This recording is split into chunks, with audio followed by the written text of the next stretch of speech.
Today we will start class 10th biology and let us start reproduction and seed formation. Reproduction और seed formation किस प्रकार से होता है, कैसे होता है, आज हम इसके बारे में स्टडी करते हैं।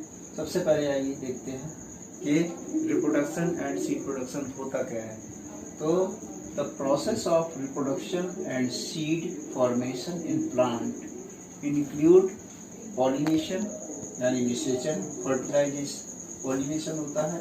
इस प्रकार का पॉलिनेशन होता है पेड़ों पौधों के बीच में। फिर दूसरा होता है fertilization and post fertilization changes.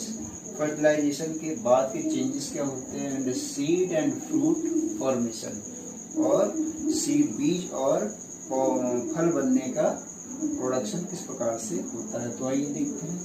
सबसे पहले आते हैं पॉलिनेशन। तो पॉलिनेशन किस प्रकार का होता है। पॉलिनेशन कई प्रकार का होता है, लेकिन हमें दो प्लांट्स में पॉलिनेशन देखना है। इसमें पॉलिनेशन वैसे तो कई प्रकार का होता है। सबसे पहला पॉलिनेशन होता है हवा द्वारा, हवा के द्वारा। दूसरा होता है कीटों के द्वारा यानी इंसेक्ट बाय इंसेक्ट, और तीसरा होता है वाटर के द्वारा बाय वाटर। और भी बहुत सारे फॉर्मेशन है। तो इसमें विशेष प्रकार से जो फॉर्मेशन होते हैं वो किस प्रकार से होते हैं, तो मैंने आपको 3 प्रकार बताए, हवा द्वारा, कीटों द्वारा और पानी के द्वारा। तो इस प्रकार से हम देख सकते हैं कि रिप्रोडक्शन में सबसे पहले पॉलिनेशन जो होता है, तो पॉलिनेशन में the process of transfer of pollen का ट्रांसफर होता है from anther to the stigma, anther से स्टिग्मा तक, और it is called pollination. It is 2 type. तो सबसे पहले फूल में जो है, जो अपने फूल होते हैं, जैसे मान लीजिए 2 प्रकार के पौधे हैं। यहाँ पर आप 2 प्रकार के पौधे देख रहे हैं। एक पौधा ये है, दूसरा पौधा ये। तो एक पौधे में जो फूल खिले हैं, अगर उस फूल में उसमें पॉलिनेशन क्या होता है, उसे कहते हैं एक ही फूल में, एक ही पौधे के फूल में पॉलिनेशन होता है, उसे सेल्फ पॉलिनेशन कहते हैं। तो सेल्फ पॉलिनेशन किस प्रकार से होता है कि उसी फूल में जो कीट बैठता है उसमें उसी के पॉलन से निकलते हुए स्टिग्मा पर फिर बैठ जाता है स्टिग्मा पर। तो स्टिग्मा से हमें पॉलन ग्रेन मिल जाते हैं। स्टिग्मा उसको अंदर ले जाती है, फ्लावर के अंदर निचले भाग पर या अंदरूनी भाग पर ले जाती है, और वहाँ से पॉलन स्टार्ट हो जाता है, जिससे दूसरा बीज, फ्रूट और फल या फूल स्टार्ट वहाँ से हो जाता है। तो इसे हम लोग कहते हैं सेल्फ पॉलिनेशन। दूसरी बात आती है, इसमें क्या होता है, वायलियर पंसी, इसमें आर्चीज, इसमें आता है ग्राउंडनट, ऑक्सिलिस, इसमें Indian sorrel and pansies garden blossom. ये इस प्रकार के टाइप्स ऑफ इन पौधों में सेल्फ पॉलिनेशन होता है, क्योंकि इनमें क्रॉस पॉलिनेशन नहीं होता। दूसरा होता है क्रॉस पॉलिनेशन, यानी ये आप देख सकते हैं यहाँ पर क्रॉस पॉलिनेशन होता है। एक पौधे से दूसरे पौधे में उसी प्रकार का दूसरा पौधा है या दूसरे प्रकार के उससे होता है, पौधों से होता है। तो यहाँ इस फूल फ्लावर से लेकर के दूसरे पौधे के फ्लावर तक जब भी कीट जाता है तो अपने साथ पॉलन ग्रेन ले जाता है। पॉलन ग्रेन उसकी स्टिग्मा पर, दूसरे पौधे की स्टिग्मा पर जैसे ही बैठते हैं उस पर यहाँ पर क्रॉस पॉलिनेशन हो जाता है। इसे हम कहते हैं cross pollination. In India, honeybee, which an insect along in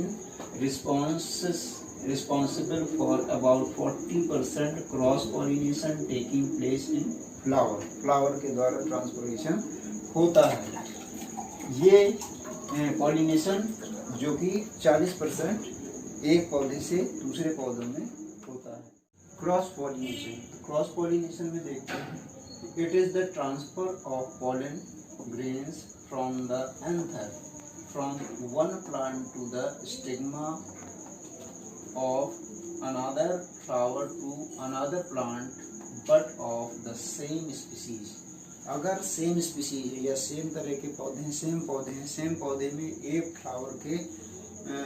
flower के स्टिग्मा से बैठ करके दूसरे फ्लावर के दूसरी फ्लावर के स्टिग्मा में बैठते हैं, यानी एक में पॉलन दे करके दूसरी पौधे के पॉलन ग्रेन तक पहुंच जाते हैं या पॉलन उसमें डाल देते हैं, तो उसमें से फर्टिलाइजेशन या पॉलिनेशन स्टार्ट हो जाता है जिस प्रकार के पौधों में। जैसे आपने देखा होगा मैरीगोल्ड का पौधा लगा हुआ, आपने देखा होगा गुड़हल के पौधे लगे होते हैं, उसमें स्टिग्मा पे जैसे ही कीट बैठता है एक पौधे से बैठ करके दूसरे पेड़ के पौधे पे बैठते हैं, तो वहाँ पर क्रॉस पॉलिनेशन हो जाता है।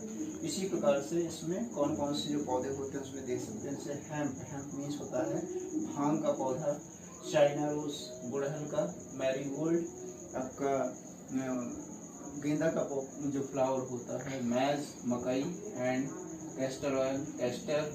क्रॉस पॉलिनेशन में be completed with the help of the insect, bird, wind and water.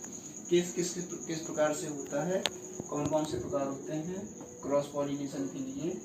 ये होते हैं इंसेक्ट, बाय इंसेक्ट भी होता है, बाय बर्ड्स भी होता है, कोई चिड़िया बैठती है पेड़ पर, उसके फ्लावर पर बैठती है, फ्लावर से उसके चोंच में पॉलन चिपक जाते हैं और दूसरे पौधे पर चले जाते हैं। बर्ड्स में विंड से हवा चलती है, मान लीजिए बहुत तेज हवा चलती है, स्टॉर्म चलती है, तो उसके पॉलन उड़ करके दूसरे पौधे में जाना वो भी होता है। उसी प्रकार से वाटर, पानी बहुत तेज वर्षा, उसे पानी की वजह से, पानी की बरसने की वजह से पानी निकलता पौधों से, उस पानी की वजह से प्रतिगाग्र या पॉलिनेशन चिपक कर पॉलन चिपक करके दूसरे पौधे पर पहुंच जाते हैं। तो इस प्रकार से हम इस प्रकार समझ सकते हैं कि पॉलिनेशन किस प्रकार से होता है। अब आपको अगले स्टेप में मैं बताऊंगा कि पॉलिनेशन में क्रॉस पॉलिनेशन के और कौन कौन से प्रकार होते हैं।